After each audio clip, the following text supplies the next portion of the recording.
All right, everyone, let's do this.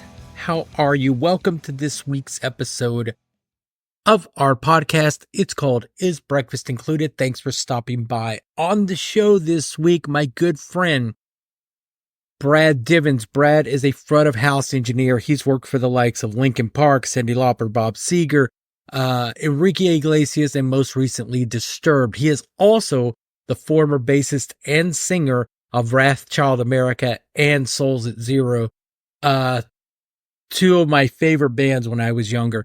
Brad took some time out of his busy day to talk with us, to give us a little history about Wrathchild America and Souls at Zero and his career in general. I feel honored to be able to call Brad a friend. It was a lot of fun. Let's check it out. Tell everyone who you are. I'm Brad Divens, front of house engineer for Enrique Iglesias and Disturbed. CEO of Fixing to Get Mixing. It's a one-man company, but I'm the CEO. It sounds official, doesn't it? Do you ever fire yourself? I should sometimes. Yeah. But no. Yeah, Fixing to Get Mixing, it kind of fits, you know? Yeah. It fits my, what do you say, hillbilly kind of slang that I have going on. Where are you from originally? Pennsylvania. McConnellsburg, Pennsylvania. Well, I'm sorry? McConnellsburg, Pennsylvania. All right. Which is, it's in between Pittsburgh and Philadelphia, kind of in the central southern part of the state. Growing up, man, did you just want to be, I'll just say this, we're around the same age. You want to be a rock star? Of course I wanted to be a rock star. For what reason? I just wanted to play music, believe it or not. Yeah, because the big thing when I was growing up was Circus and Hit Parader magazine and AM radio, maybe sometimes FM. Yeah. That's pretty much all I had. And that's how I discovered Aerosmith, AC/DC, Bachman Turner Overdrive. And I would cut the pictures out of the magazines and post them on my wall. And then I'd get my guitar out and I'd stand around my room and try to play as best I could to, you know, whatever it was, Walk This Way or Highway to Hell, or back then it was actually like Go Down or Dog Eat Dog, earlier CDC. Yeah. I was the same way, man. I used to cut them out. I used to take the cover of the magazine and wrap it around my paper book cover, so the book was the magazine. Yeah, and that we did some silly things, didn't we? We did, but I was bound and determined, standing in my bedroom, that I was Ace Frehley or Joe Perry or Angus Young. You know? Yeah, that's what I wanted to do. How hard was it to find other cats who wanted to do the same thing? You know, it wasn't really that difficult. There was a handful of guys in McConnellsburg that play guitar, one of which was my guitar teacher. And then he introduced me to some other people. And there were guys in my class that played instruments as well. You know, people that I hung out with, my cousin, guys that were in my class. Yeah. And we would just get together and just play. We probably didn't really know what we were doing, but you know, we did the best we could. And it was a lot of fun. Yeah, it was. Is that where you met the cats from your band Wrathchild, or did that come later? That came later. I actually met those guys. See, my band was called Wrathchild, and we were playing around Hagerstown, Frederick, Martinsburg, all like this local tri-state area. And so Shannon and Terry would come out to see my band play, and they would throw business cards at me while we were playing. And and then of course I got the Kicks gig. And then after the Kicks gig went south, then I called up Shannon. I think it was Shannon or Kevin, one of the two. And I said, "Hey, y'all still looking for a singer?" And they're like, "Yeah, man, you're the guy." And that's how that became. That's how I got into Wrathchild. Right on, man. And so going from Kicks to Wrathchild, that's two completely different worlds musically. You were on the Cool Kids album. And before we go any further, you and I met several years ago, around 2015, through Bob Davis. Bob emailed me and he said, "Hey, I've got a friend. Do you guys do any kind of a friends and family buy for tickets I got a friend that wants to come out and bring his wife to see Duran Duran. And I said, well, just send me his name. I'll take care of it. He sent me your name, and I replied to him. I was like, is this Brad Divens from Wrathchild America? And he's like, yep. And Kicks. And I was like, whatever he needs. And that was at the show in Tampa. Yeah, that was the show in Tampa. Yeah, that was because awesome. Me and my friends, man, we were big fans of that band. And then later Souls at Zero, you know. Wow, that's cool. So Small World. I remember that too. That was awesome. Yeah. That was a great show. Yeah. So Kicks, Wrathchild, two completely different things musically. Was it? I mean, were you into both bands, or did you take the Kicks gig specifically because they had a deal?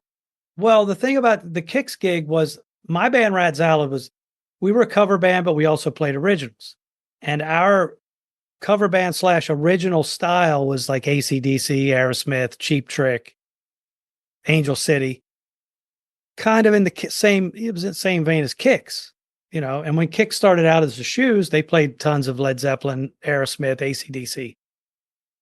So my band Wrathchild opened for Kicks many times. Yeah. And eventually I got the offer to join the band. When the Kicks gig went south and I got in Wrathchild, being the area that we were in, you had to play a lot of cover material in order to work. Yeah. So Wrathchild back then was playing the same sort of covers that I was doing in Wrathchild. It was AC/DC, Aerosmith, Cheap Trick, Angel City, Thin Lizzy, Saxon, Riot, whatever it was. It was all kind of in that vein. Yeah. So in your cover band before that, did you play and sing? Yeah. Okay.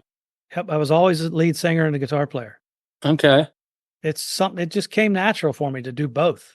But in Wrathchild, you just sang. At first, I was actually the guitar player and the lead singer because they had already hired another guitar player. So it was like a 3 guitar player thing in the very beginning. So I would put the guitar down some and I would, you know, do my best David Lee Roth, Steven Tyler impersonation. Yeah. But I always enjoyed playing and singing way more than just fronting a band. Yeah. Yeah. I mean, it was different. It was kind of cool, but at the same time, it was like, I like to play and I didn't know what to do when I wasn't playing. Yeah. You could have done the whole Chuck Billy thing. Chuck Billy just pulls the mic stand and pretends. Right, and just play some air guitar, air mic. Oh man, he's the best air guitar player out there. Yep.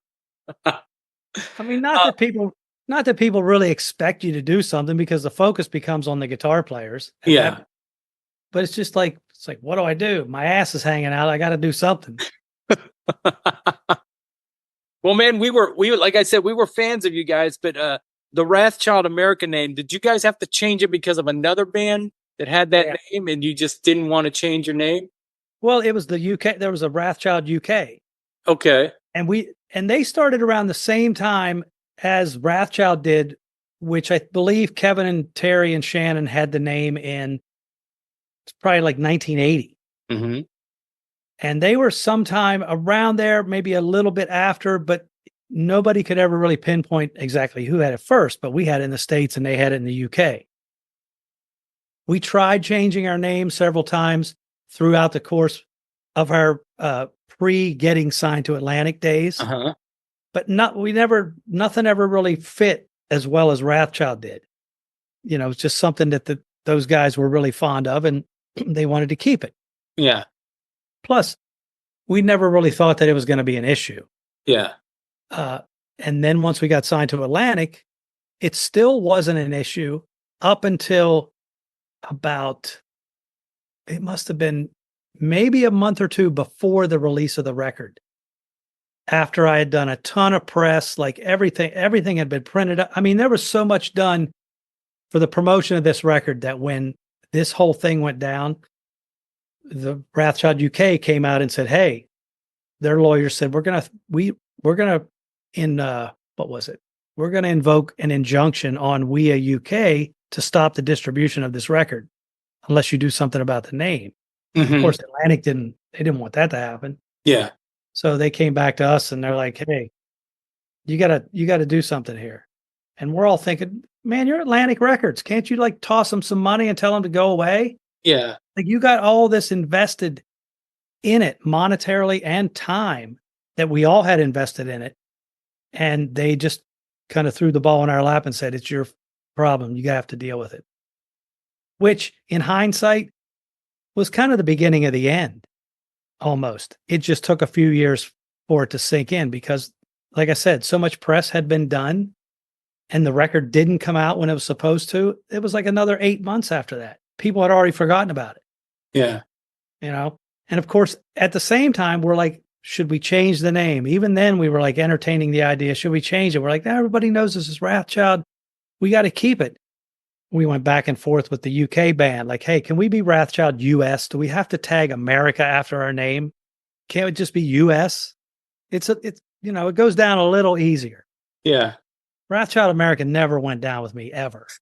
It's like we just did it because we didn't know what else to do. Yeah. And, you know, that was that.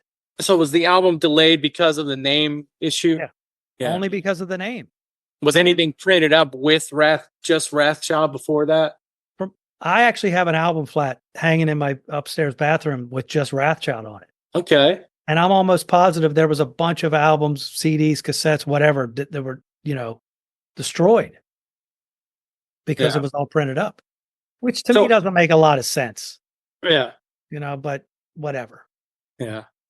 Oh, hey, I got to ask you, did you go back and get the big one or is it? It's still the little one, my little tiny wrist, but this came in today.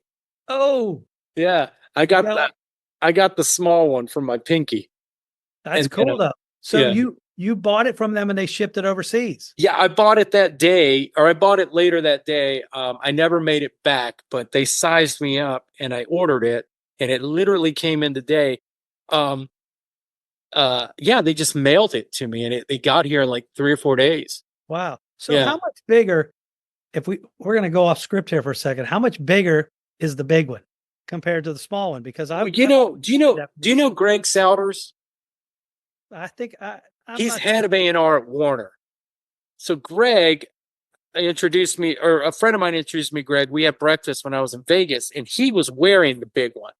I said, hey man, and it's pretty big. Like, the loops are bigger. Yeah, the loops are bigger. And I just, that's the Keith Richards bracelet. They made that for Keith. I know. And I'm like, man, I'm not cool enough to pull that off. Well, who is? Who is as cool as Keith Richards? I know. Well, Greg had one on. So. Yeah. If next time I get to London, because that's where I got these, and I was in London. I think I was mixing him somewhere around 2005, and I brought my wife over, and we went to Crazy Pig because of the whole Keith Richards thing. You know, we're looking at the skull rings, and of course they're expensive, and we leave, and my wife's like, I got an idea. Why don't we go back and get them and make them our wedding rings? And I'm like, yes, let's go.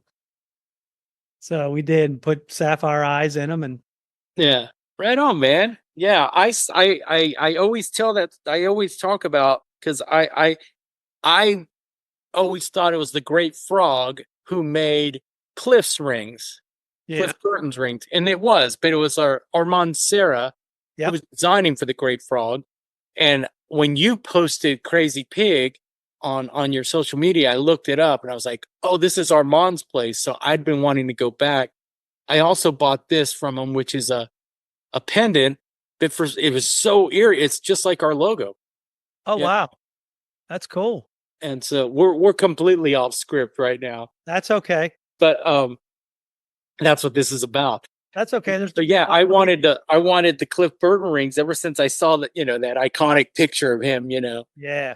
And then I just kind of got addicted to skulls, man. And a friend of mine, Stephen McSwain, do you know Stephen McSwain Guitars? Man, he makes some great guitars out in Portland. He made me this. What was that?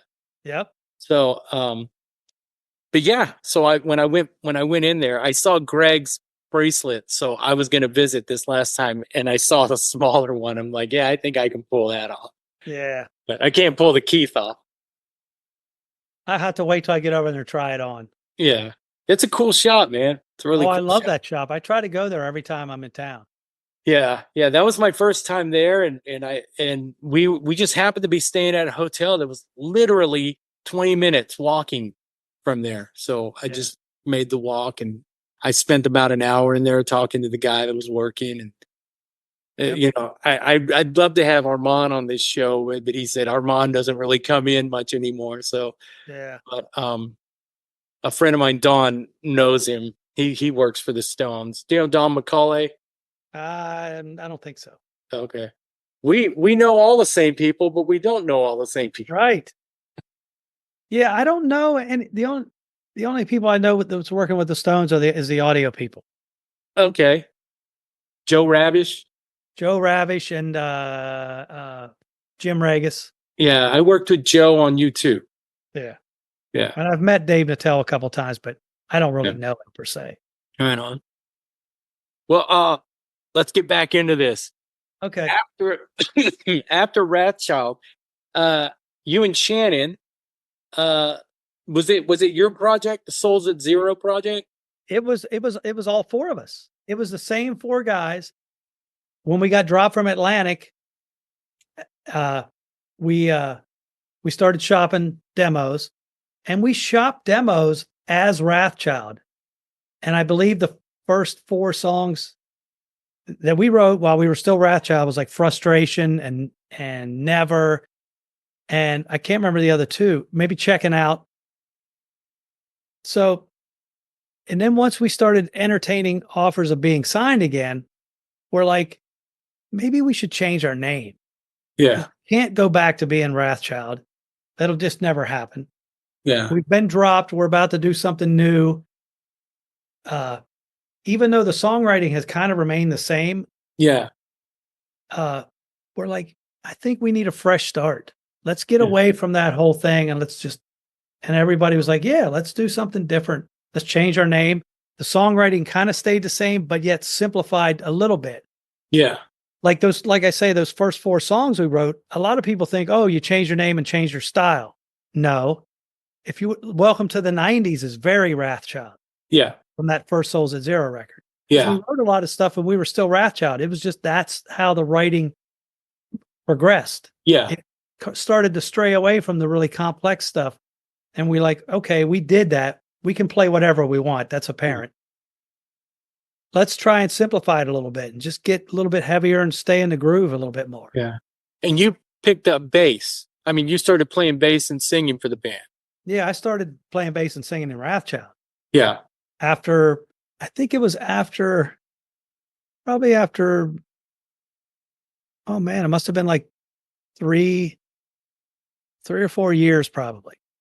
Okay. And that was kind of, it was almost out of necessity. Mm-hmm. Our bass player was having issues with his back. He would miss shows here and there, and we would try to hire people to fill in to play bass because we needed to continue to pay the rent. Yeah. And I remember one night we hired this guy, and I finally just got so frustrated. After the first set, I'm like, you know what? Just give me the bass. You're done. And I'm just going to play bass. And I had never played those songs, but I had played them on guitar and I knew the songs. I'm like, I can't be any worse than he just was. And then we had to go away for a tour, and we stopped to pick our bass player up, and he's like, I can't go. The doctor says my back is too screwed up. I can't ride around in the van. And we're like, you're telling us this the day we're leaving. You know, we're about to drive out to, I don't remember where we were driving to, maybe Cincinnati to play at Bogart's or Annie's or one of those. He's like, I can't go. And I remember thinking, and I probably said it to, excuse me, Shannon or Terry or somebody, I'm like, you know what? Screw it. We're going, and I'm going to play bass. And we didn't have any intention of letting him go at that point. Yeah. But during that first probably 2 weeks, it really started clicking. Mm-hmm. Like I was just locked in with Shannon and Terry and Jay on the guitar end of things, and everything was really clicking. It felt really good. And we started writing material. And so we wrote Climbing the Walls and Candy from a Madman and that sort of thing. And it got away from the rock and roll AC/DC Aerosmith style stuff. Yeah. And that's kind of how it all became what Wrathchild was. Yeah. Because the other original songs we had done prior to that were still in that rock and roll type vein. Yeah. You know, some of them were a little heavy, maybe on the accept side of things. Yeah. But still straight 4/4 and, you know. Oh yeah, and that Climbing the Walls album, straight groove, you know. Yeah. 3D's when we went off the deep end. Yeah. We had too much time on our hands. Once you guys started Souls at Zero, you put out a couple of albums. The first album, the self-titled, the 66 EP. But in my opinion, and you can tell me I'm wrong, you guys found your groove on Taste of the Perverse, man. That album, yes, we did. Hit like a, like a fucking hammer, man. Yeah, I'll agree with you on that one. We found what we should be doing. Yeah. You know, everything was, man, the riffs were killer. I felt like my vocals really came into, into what they should have been all along. Yeah. Yeah, I agree with you. I love that record. Taste for the Perverse. From beginning to end, and growing up in the Dallas area and the local bands around there. I mean, you guys, Souls at Zero had a name, but man, I heard so many bands lift those riffs from you guys, and friends of mine. And then after the show, we'd be talking, and I would tell them like, "Oh man, that tune had a Souls at Zero feel," and they'd look at me like, "Oh, this guy knows." I've heard that song before. Yeah. Yeah. And we wrote that record under the most difficult of circumstances. Yeah. Because Shannon had left. He left after 66. Yeah. We weren't really getting along with Jay. Yeah. And I remember just having like notebooks full of lyrics that I had written throughout this time period where things started going south. But Jay was still coming up with cool riffs, and Terry was coming up with great ideas, and everything came together really easy. Yeah. Songs did. As much of a shit show as it was all around us. Because giving up was never an option. Yeah. As bad as it became, even I think after that record, I think we ended up, didn't we? We ended up doing a tour with Skid Row after that record came out, and we still had Jay in the band at that point. Somewhere along that lines, it just kind of all just started going downhill, and it's like it eventually became Terry and Jamie and I. Yeah, and we still, giving up was never an option. It's like, okay, we're gonna still go out and play some shows, and then finally at one point I'm like, what am I doing? It's like it's not. Nobody else has the same drive and passion, I think, as I do. Yeah. And I just can't keep dragging people around. And yeah. At some point you think about it and you're like, yeah.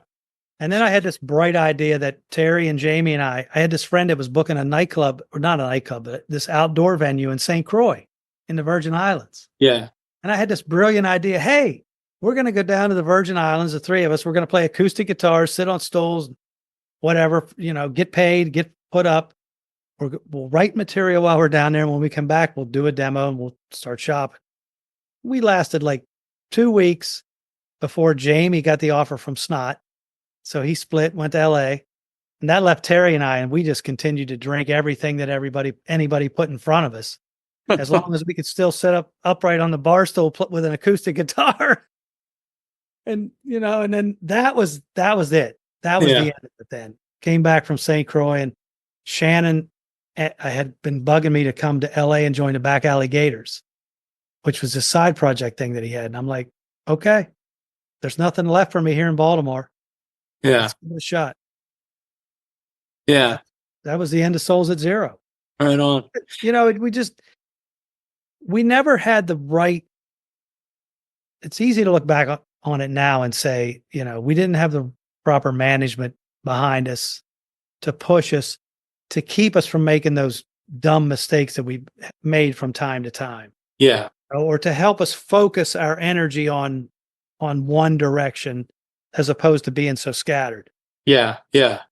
You know, it was always like us as a band and as musicians, we had our shit together and we knew exactly what we wanted to do. We just failed to surround ourselves with people that might have had the same vision as we did or the same determination. Mm-hmm. Whatever. That can end it quick. Yeah, exactly. Or they have the same drive and determination, but they just don't have the contacts. Yeah. You know, and we were never the kind of people that would just go through and fire people at, you know, on a whim, because we wanted to give people the benefit of the doubt that they were going to come through for us. Yeah. So, how did you make your transition into front of house, man? I had moved to LA to join the Back Alligators. I was out there for probably a year. They had a record deal. We made a record. The record company said, we don't know what to do with it. We're not putting it out. So now I'm in LA in the same circumstances as I was in Baltimore. No record deal, and I got to pay the rent. And my manager said, hey, there's this band looking for a tour manager. Do you think you could tour manage? And I said, yeah, I think I could babysit grown men. I took care of Wrathchild and Souls at Zero when we went on the road and we couldn't afford a tour manager. I'm like, yeah, I could do that. So he's like, here's the band. The band was called Agnes, Gooch. They were going to open second stage on Lollapalooza, 97. So I went to meet the manager thinking I'm going to tour manage, which I've got no problem doing. But then at some point he's like, hey, we need somebody to mix. Can you do that? And I'm like, yeah, I can do that. That was it. Had you ever mixed before? I had, but never on something like that. I mean, I mixed for, you know, Wrathchild had our own PA and we had our own console. And my band Wrathchild, the same thing. So I would sometimes rent our PA out to other bands. It was a PV 24 channel Mark IV, I think. Yeah. Very simple. Maybe a couple of EQs and a delay and a reverb. I could do that. Had I ever mixed on a Midas XL200, you know, on Lollapalooza second stage on God knows what PA it was? No. But I knew that I could do it. Yeah. You know, I just didn't know how I was going to approach it once I got there or what I was going to say to the guy, but it all worked out because again, failing was not an option. I'm like, these guys that Agnes Gooch, the band that I was working for, knew of Wrathchild. They knew that I was a musician. So that kind of gave me the in with them. Yeah. And then, you know, I asked a lot of questions when I got to Lollapalooza on how everything worked. And the guy was more than happy to show me. Right on, man. And from there on, it was just, you know, just learn as much as I can along the way, make mistakes, ask questions. But I still wanted to be a rock star. It was still those first, I don't know, 2 years of doing front of house. I would come back from a tour. Of course, I had enough money to pay the rent for a little while longer. And Back Alligators would continue to showcase. And then at some point, and I think I might have been either about to work with Monster Magnet or I was in the middle of it. And Shannon had offered me the bass gig to go to Amen. That's the other band that Shannon ended up joining. He's like, hey, man, why don't you come play bass with me in Amen? And I'm like, I don't know. I got this Monster Magnet offer. I'm going to tour manage. They're opening for Metallica. And everything on that side of things seemed to be going well. And I wasn't even really trying to do it. Yeah. As much as I love Shannon and wanted to play with him, I'm like, you know what? I think I have to see where this goes. Yeah. And I mean, it turned into a career. Yeah. You know, I started out as Monster Magnet's tour manager. I ended up playing on some shows throughout the tour. I played guitar on a couple shows. I played bass on a couple shows because of weddings and funerals. And then at some point I started mixing Monster Magnet. And from there on, I was always tour managing and mixing until I got the Lincoln Park gig. And then you were just front of house. Then I became just front of house. Yeah. Yep. And that's still a big thing in Nashville. You got to be the TM front of house guy, you know? Yeah. Which, you know, I mean, the tour managing part was easy. It took up a lot of time. Yeah. You had to take care of the musicians but it came natural to me because I was a musician. So I just treated them as, you know, how I would want to be treated. Yeah. That was easy. And then the only enjoyment I got out of my day was that hour and a half of mixing the show or whatever. And I'm like, okay, tour managing I can do all day long, but mixing is really where the enjoyment comes, because being a musician, it's that creative element. Yeah. Keeps me going. Yeah. You know, making a spreadsheet up and turning receipts into an accountant or booking hotel rooms, that doesn't get me excited. You don't wake up going, yeah, I get to advance. No, that I don't wake up at all to that. Nope. That did not do it for me. So Linkin Park was your first big gig. Yeah. After Monster Magnet, that was the first big one. Yeah. I think I did Machine Head, tour managed Slayer, and did this other band, Head PE. Yeah. And Fu Manchu between Monster Magnet and Linkin Park. So I went from Andy Gold management to Rick Sales management, and Andy Gold then had Linkin Park. Yeah. So these two guys that I went back and forth with for those couple of years. And I think I was mixing Head PE and Linkin Park was opening. And I think the tour was either POD or Papa Roach. I can't remember who was a headliner. But Linkin Park had gotten rid of their front of house guy. And of course, Rob McDermott and I were friends because of Monster Magnet. He's like, hey, Brad, can you mix Linkin Park until I get somebody? I'm like, yeah, sure. I wasn't paying attention. I didn't know that they were selling shit tons of records every week. I was just doing my band and doing my gig. And then at some point I realized that, this band was taking off. And so I went to Rob and I said, hey man, I could stick around for a while. Because he didn't want to steal me from Rick Sales because they were friends. And, and then I continued to do Head PE, and I got somebody to come in and fill in, and I made sure that they were okay with me going to Linkin Park because I didn't want to burn any bridges. Yeah. Leave anybody hanging. And that's how the Linkin Park thing started. Right on, man. Speaking of, man, two of my favorite bands you worked for, Monster Magnet and Fu Manchu. Man, those guys were I love Monster Magnet. All those guys were great. So was Fu Manchu. Dude, Fu Manchu was studio with Fu Manchu and doing a couple of tracks. Yeah, in my eyes, they can do nothing wrong. Yeah, they were great. That was some good stuff. Yeah. So after you started mixing, once you got in it and realized, okay, this is what I'm going to do. Did you still have that in the back of your head? Like, I still want to be, you're always going to be a musician, but right. Did you still have that in the back of your head that, hey, if I get the right call? Yeah. I think it was still in the back of my mind, but at that point, people didn't see me as a musician anymore. They saw me as a front of house engineer or a tour manager. They saw me on the other side of things. Yeah. On the Monster Magnet gig, the reason I ended up playing, I think I played bass first for a couple of shows. So Phil, the guitar player, was in a band called Blitzbeer that were signed to Epic Records at the same time Wrathchild was on Atlantic. Uh-huh. We had done a show together. So we knew of each other. So I got to play bass. I'd heard all the music for however long it was until I rehearsed with them, played bass.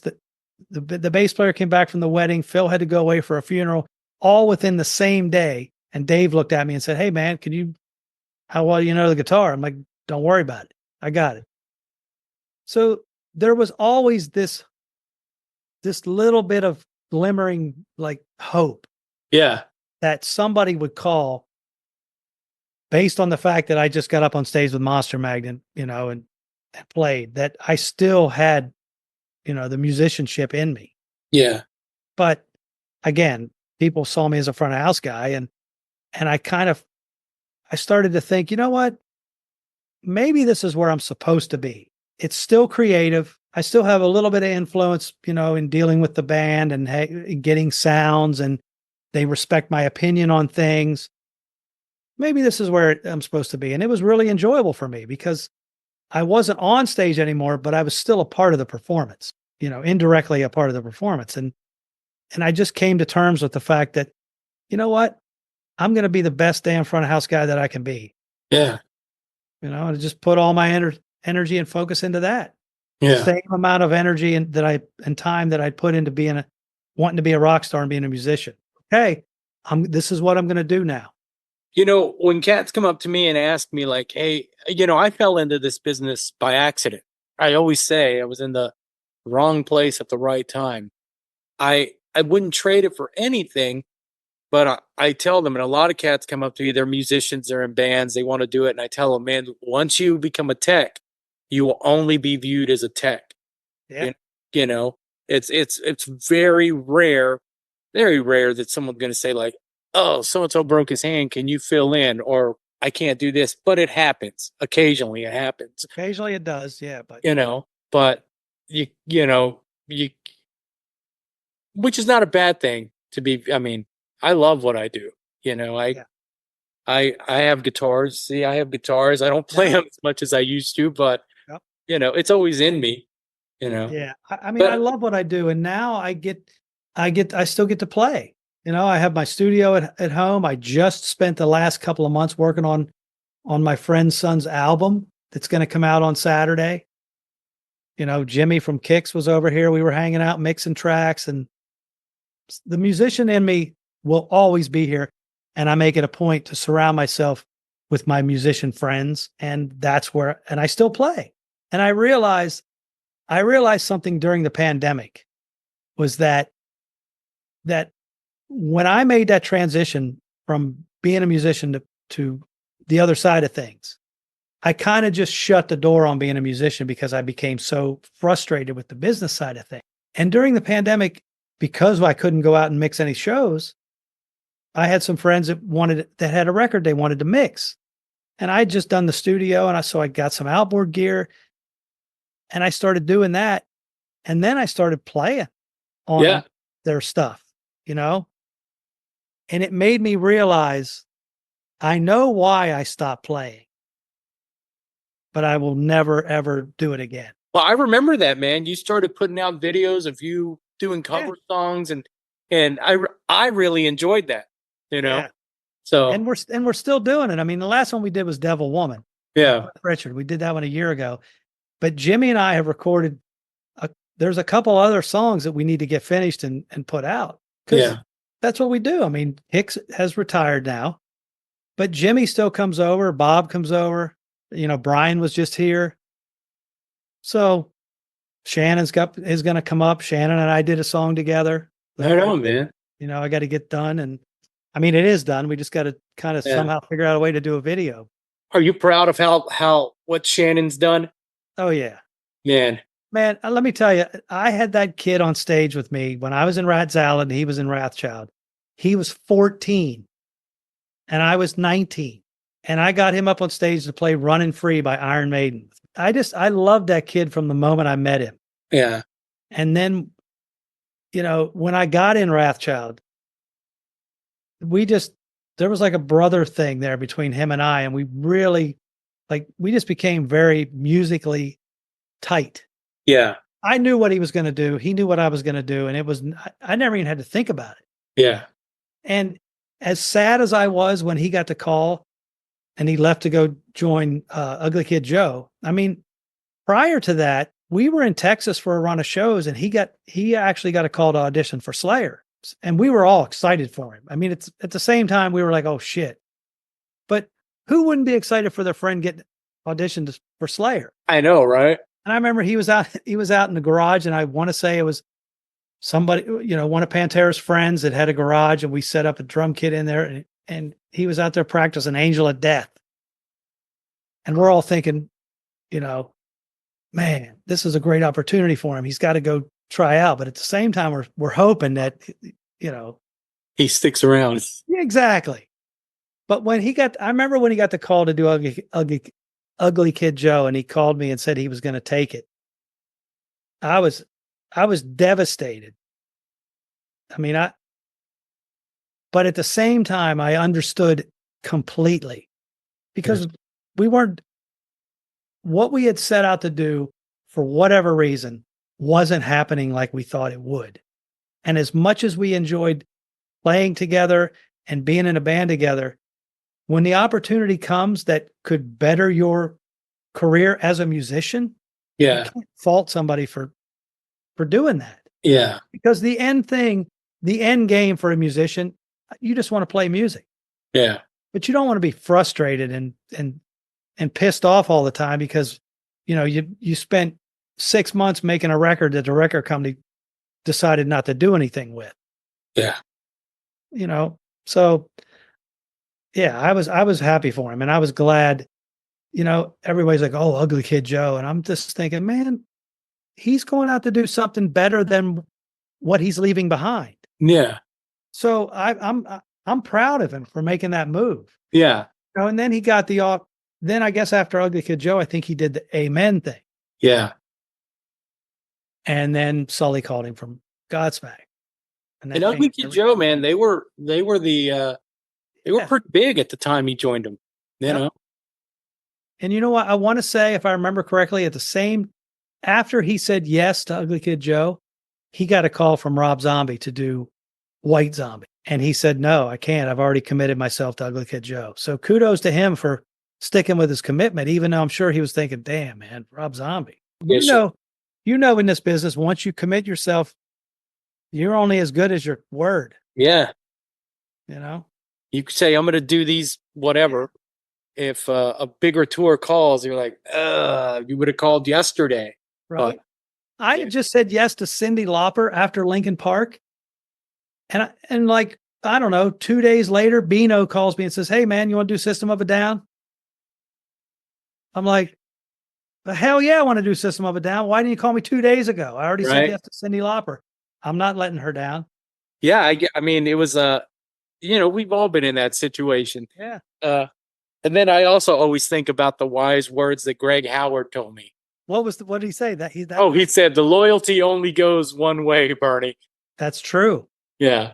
Because those people aren't thinking about us as much as we're thinking about them. Exactly. And I love Greg and I respect him so much, man. I love Greg. I got 4 of his amps in here. Oh, yeah? Yeah. Yeah. Yeah. I don't know if I'm going the right way. Am I going the right way? Yeah, you are. Oh, wow. Yeah. 3 Monkeys amps. There is a Sock Monkey combo sitting back there on top of that Mesa Boogie cabinet. Right on, man. Yeah, I did Aerosmith with Greg, and he and I became such good friends that during the pandemic, and I'll be honest with you, I could show you the text. He and I have texted almost every day since 2018. Oh wow. And during the pandemic, he'd call me or I'd call him, and it was one of those cats that to this day, I hear from him at least 4 or 5 times a week. Yeah. He's a good dude. I love that guy. He's such a great guy. Like I said, I treat him like a mentor, and I call him when I have problems, not just gig problems. I'll call him and talk to him about anything, but he's just such a good dude. So yeah, anything he tells me, I take to heart. Right on. Hey, what advice would you give somebody right now, man? Because you've been doing it a lot longer than I have, but there's a new crop of techs and audio guys coming in. What advice would you give someone coming into the business? I would say keep your eyes and ears open and learn as much as you can about every aspect of the business. Yeah. No matter what it is. I mean, if you're looking to do front of house, then learn everything there is to know about flying PA and mixing monitors and running snakes. And don't even be afraid to, quiz the lighting guys or the production manager, because you never know. Yeah. And somebody on a tour that you're on is going to need something. And if you have the faith in yourself and enough about everything that you feel confident you could jump in and help out, that's a big plus, I think. Yeah. I mean, that's, I didn't want to tour manage, but I took it. Yeah. And then I got the mix. Yeah. But the tour manage, I just kept my eyes and ears open. Yeah. And you did it out of necessity, pay the bills. And I learned as much as I could. I mean, what does a production manager do? Okay, so I was a tour manager. Well, the production manager handles all the elements of the show. Okay, so I'm a front of house guy. Well, I know about the PA and I'm staging and all that, so I guess I could do that if I had to. Yeah. I think that's the biggest thing. And treat people with respect. And just soak in as much information as you can and don't be afraid to ask questions. Yeah, man. That's cool. That's cool. Yep. Well, Brad, man, I appreciate you taking the time. Like I said, me being a fan of your bands as a teenager, and we're not that much age difference, Yeah. And so me being a big fan of you, and being able to call you a friend now is means a lot to me. Hell yeah. Right on. I love it. And thank you for asking me to do this because I really enjoy talking about the past. Yeah. Because it just makes me realize where I'm at in my life now that, I've had a couple different lifetimes of gigs. Yeah. In this business, and music has always been what motivates me and what keeps me moving. Exactly. And to know, I don't know if I'm sure other people have told you this, to know that something you did actually meant something to someone like me. Right. Exactly. Yep. I love when our paths cross for a reason. Exactly. I mean, as rare as it is, every now and then at the end of an Enrique show, there'll be some, when we're tearing down, there's some guy back at the back of the barricade at front of house with a Wrathchild record for me to sign, or some, wanting to meet me because of Wrathchild, not because of Enrique. And that kind of blows my mind sometimes. Yeah. It's like those fans, we did touch people as much as we think, that we failed or that we didn't do as good as we should have or could have. We did reach some people. Yeah. Yeah. And I think you did. Like I'm living proof, dude. I love it. I love that Bob contacted me that day and Bob never wants anything free. Bob was like, hey, you have friends and family. I was like, man, I'll take care of it. And then when he told me your name, I was like, anything. Like, and I remember running out to the crowd before the show just to meet you. Right. You were good. That was awesome. Right. Yep. Well, man, our podcast, it's called Is Breakfast Included? And if we were having breakfast, Brad, what would you have? I would have eggs and bacon. Amen. That's exactly what I would have. Lots of bacon. Crispy or just regular bacon? Crispy. Right on, man. Crispy bacon. Well, you've got this album, Nicholas Perry. Yeah. Nicholas Perry that you just finished. Yes, Nicholas Perry and the Jags. And the Jags. Yep. And the record is coming out this Saturday, June 29th. It's going to be on all, Spotify, Apple Music, all of that. You can go to his YouTube channel to check out the tracks. You can go to Fixin' to Get Mixin' YouTube channel. Yeah. Check out the tracks. I mixed everything. I played 12-string bass on a track and sang some backgrounds. Right on, man.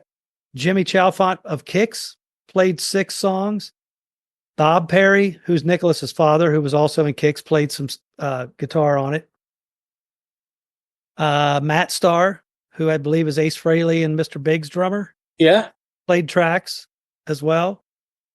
And Sean Frazier, Amanda, what's her name? Amanda Wilkins did vocals and background vocals. Like, just a veritable plethora of people. Oh, cool, man. We'll definitely link to it. We'll definitely link it to, and it's released on Saturday. It's being released on Saturday. And also, there's another group that I just did their record, and they're called Wire to Wire. Wire to Wire. Wire to Wire, and I believe they have a Facebook page. They're working on a YouTube channel as well. So, look out for both of those. I had a big part in both of those projects. Cool, man. Cool. Well, we'll definitely link up to that, man. Brad, I really appreciate your time, buddy. And this was a lot of fun, man. Anytime.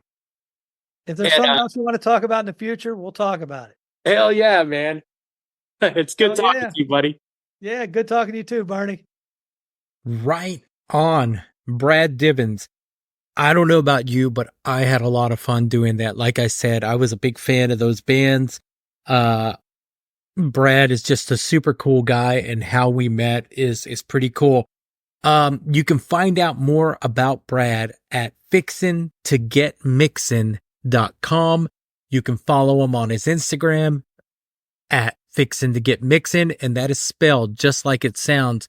Make sure you check out Nicholas Perry. It's an album that Brad just finished mixing. He played on it, and you can find out more about that at nicholas.perry, and that's Pare, and then Nicholas is spelled Nicholas.